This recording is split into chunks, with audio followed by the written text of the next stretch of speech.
don't worry too much about my presence, because within the next 5 years I won't be here. All right?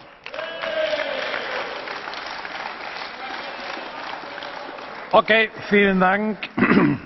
Das Wort hat jetzt für die fraktionslosen Abgeordneten Frau Le Pen.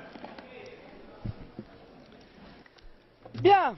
Eh bien, à l'écoute des interventions des coprésidents du groupe unique PPE, SD, ALDE, je me disais qu'il n'y a pas plus aveugle que celui qui ne veut pas voir. Car, ne vous en déplaise, mesdames et messieurs, un vent nouveau souffle sur cet hémicycle. Et ça n'est pas grâce à vous, monsieur Schulz.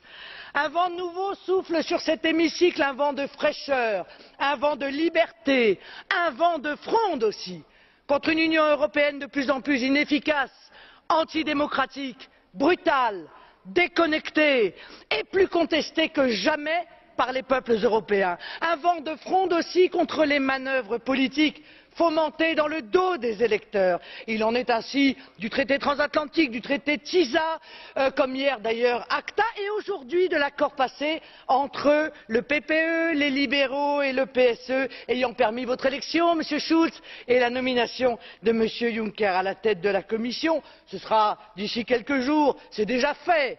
Quand on pense que durant des semaines, vous avez laissé croire aux électeurs que leur vote aurait une influence sur la tête du Parlement ou la tête de la Commission, c'est à mourir de rire pour nous, évidemment pas pour eux, parce que les électeurs ils ont été floués une fois de plus. Je regrette que le vote soit secret. J'aurais aimé vous voir tous ensemble là, la main levée devant les électeurs qui vous ont envoyé sur ces sièges élire le socialisme le plus sectaire. Le pire du socialisme et le pire de l'ultralibéralisme. Alors je vais vous dire, la bonne nouvelle c'est que nous sommes là, que nous serons là sans relâche pour dénoncer ces collusions tellement révélatrices. Nous nous battrons, Monsieur Schulz, contre l'Europe de la pauvreté, la vôtre, du chômage, de l'écrasement, de l'austérité, du déni des libertés et des souverainetés que vous représentez, vous et ceux qui, dans cet hémicycle, vous ont élus, croyez-moi. Ce mandat ne sera pas pour les Européens un long fleuve tranquille.